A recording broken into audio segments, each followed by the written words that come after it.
I welcome you all to my fifth lecture on digital signal processing, that is UEC 502 for electronics and communication engineering students and electronics and computer engineering students.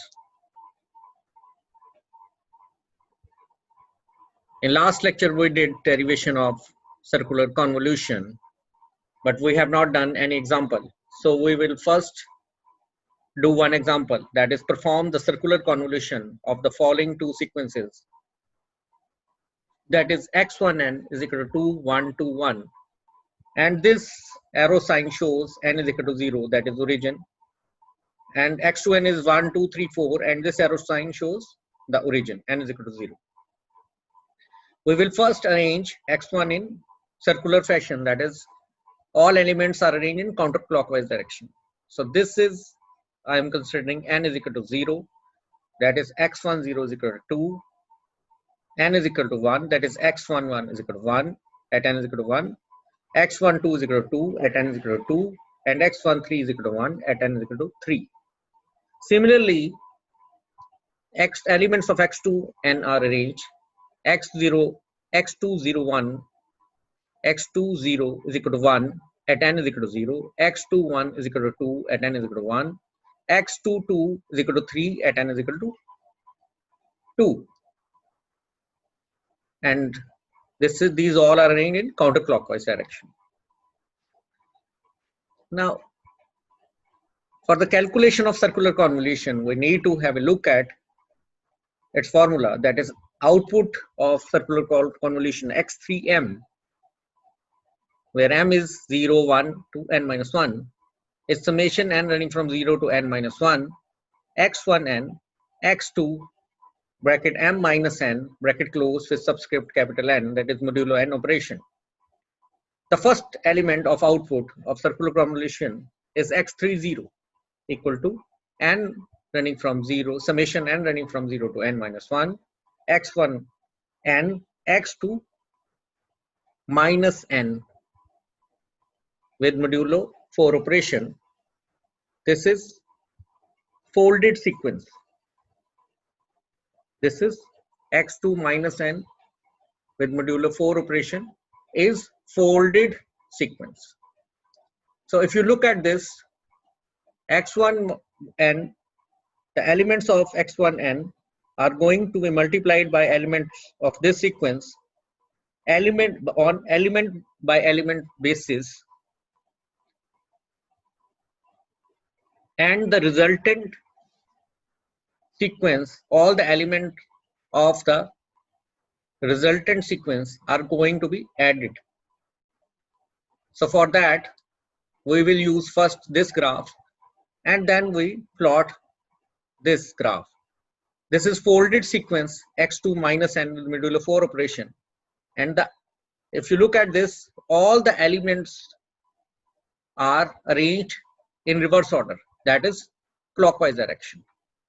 x2 0, and then x2 1 here, x2 2 here, and x2 3 here. Now, in this graph, we will calculate output product sequence. We will multiply element by element, two sequences, element by element. So x10 is going to be multiplied by x20, and which will give 2. x11 is going to be multiplied by this x23, and output is 4. x12 is multiplied by x22, and output is 6. x13 is multiplied by x21, output is 2. Now to calculate x30, 2 plus 4 plus 6 plus 2, and this will give you 40. Similarly, we can calculate x3m from graphed sequences as x31 is equal to summation n running from 0 to 3, x1 n, x2 bracket 1 minus n, bracket close with subscript 4 indicating modulo 4 operation. This is folded sequence rotated by 1 unit in time, and this is same x1 n. So this remains same, and to generate this, we will rotate this sequence by 1 unit. So look at this, x20 if one shift is there, x2 0 is going to be shifted here, x2 3 is going to be shifted here, x2 2 is going to be shifted here, and x2 1 is going to be shifted here. So it is forming this sequence. Now for calculation of x3 1, we will once more calculate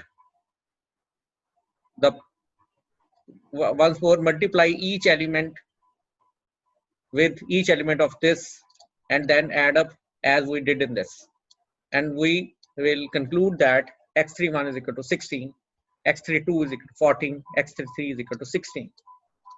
So this gives me x3m is equal to 14, 16, 14, 16. That is m is equal to 0, 1, 2, 3, 4. 0, 1, 2, 3. And this arrow shows the origin, n is equal to 0. Once more I repeat, for calculation of x3 1, this element is going to be multiplied by this element is going to be multiplied by this element is going to be multiplied by this, and this element is going to be multiplied by this, and the resultant output elements or values will be, 4 values will be added up like we did in this. And same for that, shift one more time and then shift one more time. In circular convolution, the folding and shifting, here the word shifting is used. The word shifting we used in linear convolution. Here we will use the word rotation, that is rotating.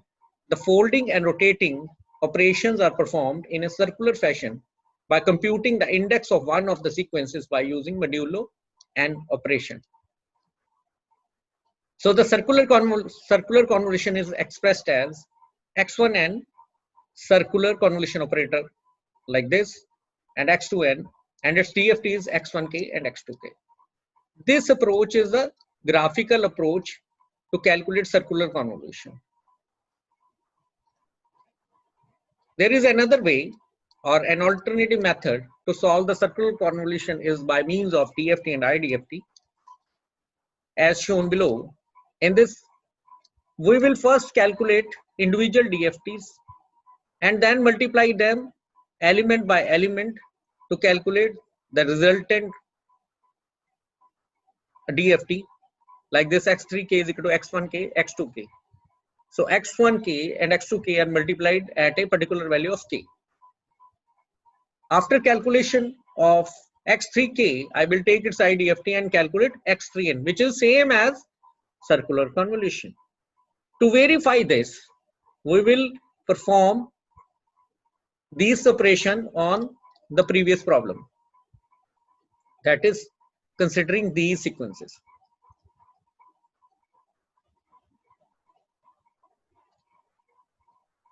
For calculation of individual DFT, capital X1k is calculated by using formula summation n running from 0 to 3 x1n e raised to minus j 2 pi k n by 4 equal to 2 plus these terms.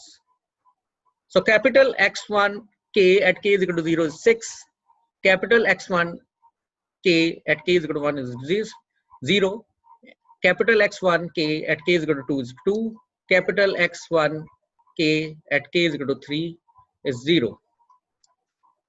X2k is calculated by using formula n running from 0 to 3 x2n e raised to minus j 2 pi k n by 4 equal to 1 plus 2 e raised to power minus j pi k by 2 plus 3 e raised to minus j pi k plus 4 e raised to minus j 3 pi k by 2. So x20 is equal to 10, that is capital X2k at k is equal to 0 is 10, x2k at k is equal to 1 is minus 2 plus 2j, x2k at k is equal to 2 is minus 2, x2k at k is equal to 3 is minus 2 minus 2j. Now the element for calculation of x3k, we will use this formula.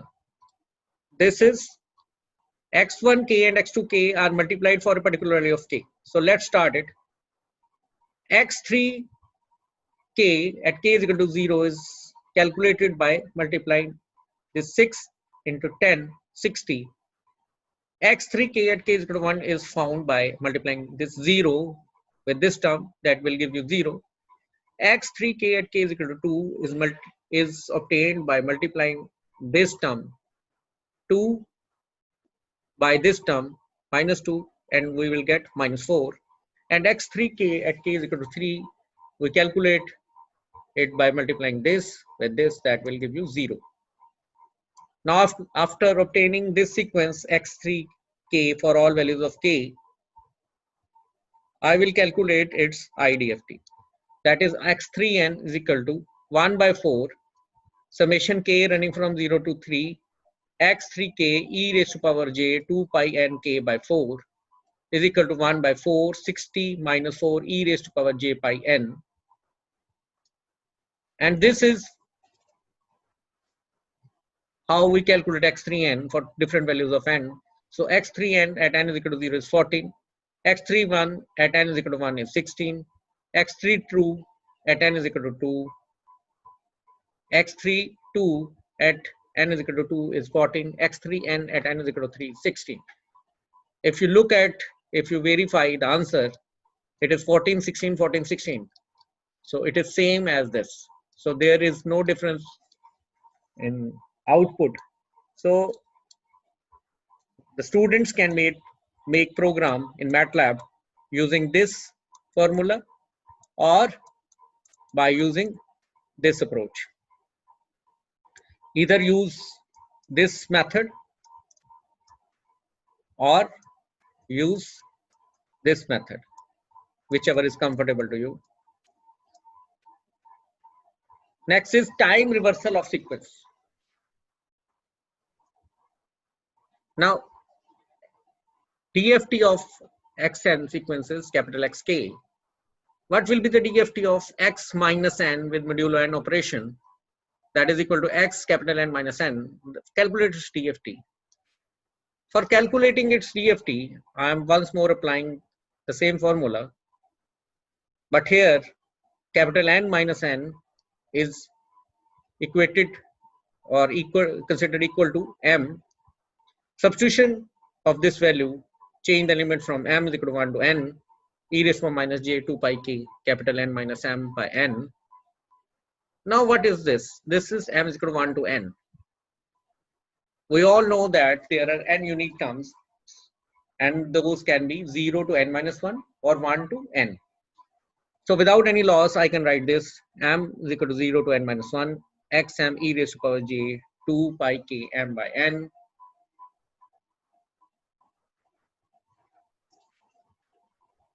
And this term in next mathematical step, I can write this.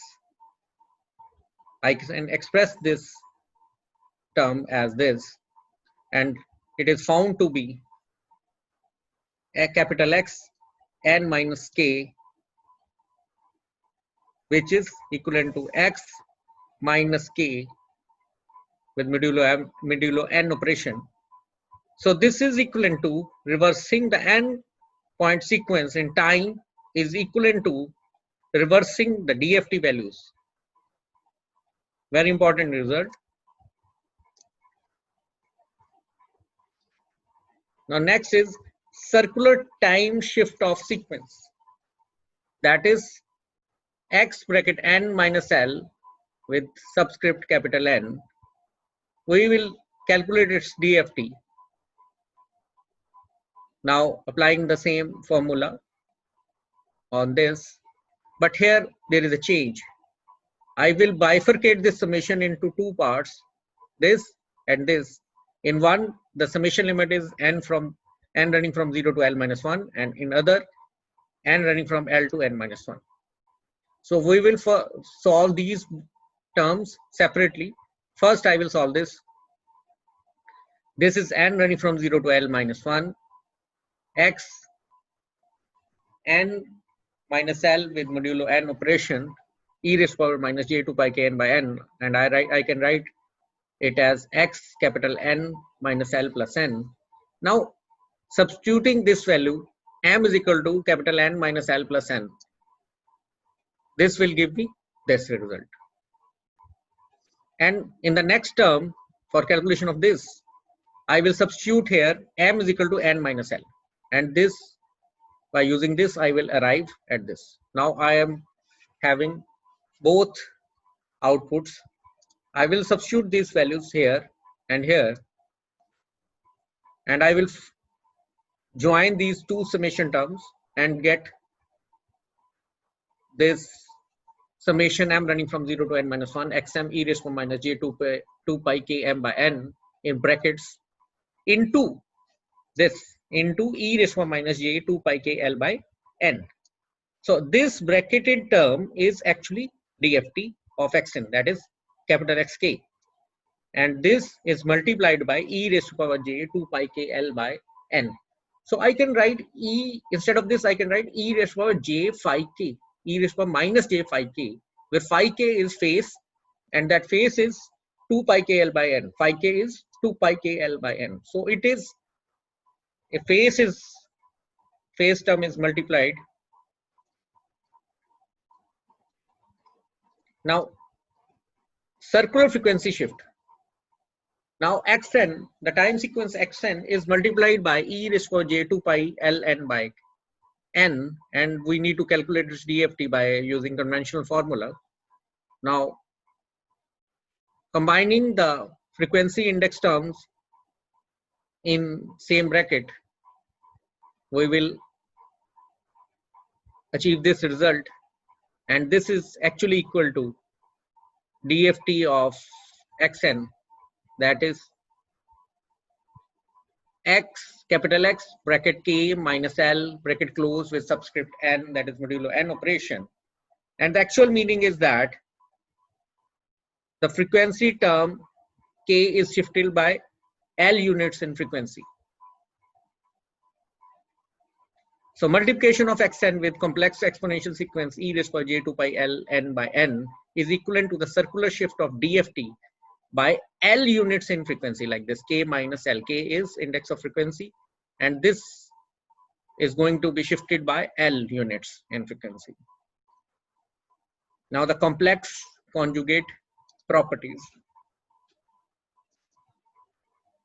The DFT of conjugate n, xn, the DFT of conjugate xn is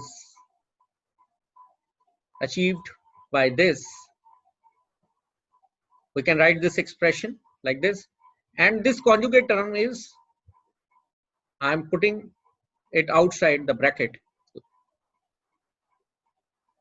I am involving this term e raised to minus j 2 pi n by n, capital N, that is, this is 1, actually 1. So no harm in involving this term. And now once more, combining all the frequency index terms in the bracket, I will arrive at this result, and this is capital X conjugate bracket n, capital N minus k.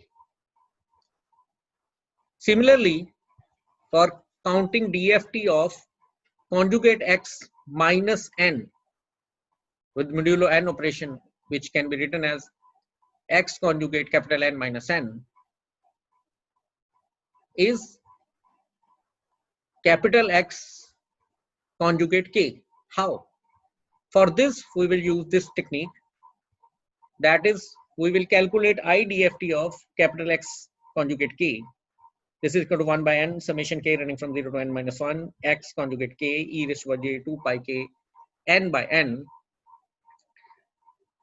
Once more, I am going to get this conjugate out of the bracket like this, and I am involving this term, which is actually equal to 1. Now I am combining time index terms in the bracket, in one bracket, that is capital N minus n here, and solving it further, I will get small x capital bracket capital N minus n conjugate as answer. So this is how I have arrived at this result, or I obtained this result, that DFT of this is x capital X conjugate K. Now next is very important, that is circular correlation. Now the DFT of Xn is capital Xk and DFT of Yn is capital Yk, and r cap, small r cap XYL is defined as the unnormalized circular correlation, and r cap XYL is equal to summation n running from 0 to n minus 1 xn y conjugate bracket n minus l bracket closed with subscript n showing modulo n operation, which is actually equal to circular convolution sum of xl circularly convolved with y conjugate minus l. So what I need to know, what I need to calculate, that DFT of r small r cap XYL, that is circular unnormalized circular correlation. So for calculating its DFT, we know that using this formula, we know that this is equal to this, and DFT will result in the multiplication of individual DFTs. That is, DFT of XL is going to be multiplied by DFT of Y conjugate minus L. We have just done that. This DFT of XL is XK, and DFT of Y conjugate minus L, we have just done it. That is Y, capital Y conjugate K. So this is equal to X, capital XK into Y conjugate K. Very important. It is how we calculate DFT of circular correlation function small r cap XYL. Next is Parseval's theorem. For complex valued sequences Xn and Yn from this formula, at small r cap XYL at L is equal to 0 is equal to n running from 0 to n minus 1 xn y conjugate n. Mark it as equation A. Mark it as equation A. And r cap XYL is equal to 1 by n summation k running from 0 to n minus 1 capital R XYK e raised to power j 2 pi k L by n. This is formula of IDFT. Now substituting the value of this R cap, capital R cap XYK, that is calculated to be XK and Y conjugate K. Substituting here. Now from this formula, if I will substitute L is equal to 0, I am going to calculate R cap XYL at L is equal to 0 is equal to 1 by n summation k running from 0 to n minus 1 xk capital Y conjugate k, and this is marked as equation B. Now look at this. These are discrete time domain terms and these are discrete frequency time terms. Discrete frequency terms. Discrete frequency terms, discrete time terms. From equation A and B, it is apparent that this summation term in time domain is equal to this summation scaled, this summation term in frequency domain. This is general form of Parseval theorem. In special case, when xn is equal to yn, then summation n running from 0 to capital N minus 1. Now this is magnitude xn square is equal to 1 by n summation k running from 0 to n minus 1. Magnitude of xk square It expresses the energy in the finite duration sequence xn in terms of the frequency components magnitude xk. So we either in time domain or in frequency domain, the energy remains same.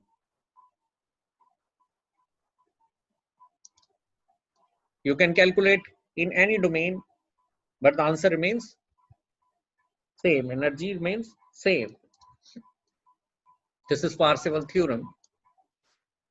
Next is multiplication of two sequences. So previously we did circular convolution of two sequences, and now it is multiplication of two sequences. Now, what will be the DFT of that multiplied output? That is x3n. That is x1n is going to be multiplied by x2n element by element, which gives a third sequence x3n. What will be the DFT of x3n? Let's assume it x3p. So p is index of frequency. So 0, 1 to n minus 1.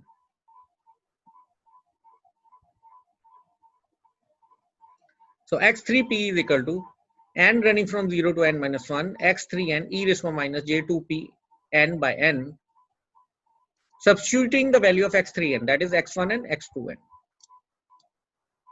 So now substitute the individual IDFT formulas for x1n and x2n. So this is how we substitute IDFT formula for x1n and then x2n.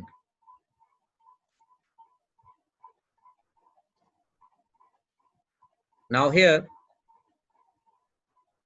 frequency term is indicated by K, and in this frequency term is indicated by L. Just rewriting this equation in this form, that is equivalent to summation K running from 0 to n minus 1 x1k by n, L running from 0 to n minus L running from 0 to n minus 1 x2L by n, and in this bracket we obtain this term, that is n running from 0 to n minus 1 e raised to minus j2 pi n p minus k minus L by n. We have handled such problem in the last lecture also, and moving on the same track, I can write this. This is equal to capital N for L is equal to P minus K plus Qn with Q as integer, or this is equal to 0 otherwise. So at a particular value of L, this gives me output N, and for other values I will get 0. So this gives me opportunity to write this equation as 1 by n summation k running from 0 to n minus 1 x1k x2p minus k plus qn.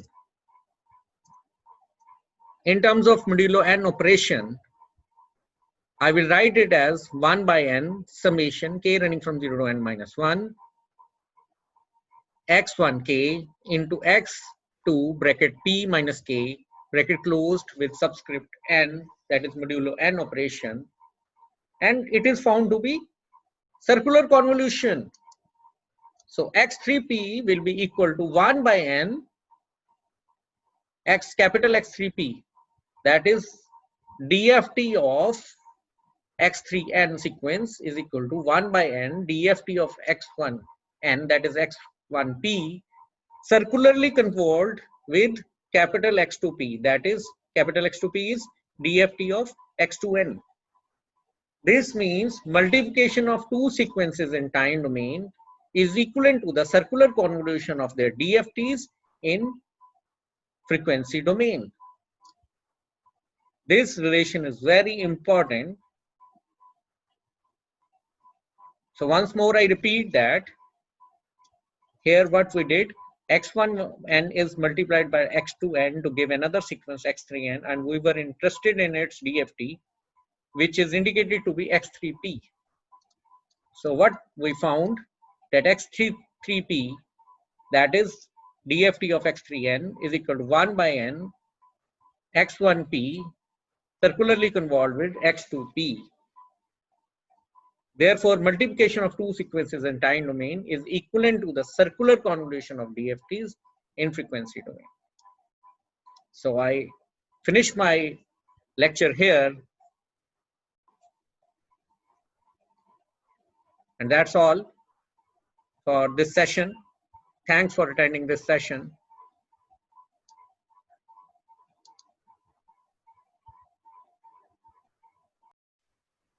And for this course on digital signal processing, you need to follow these reference books.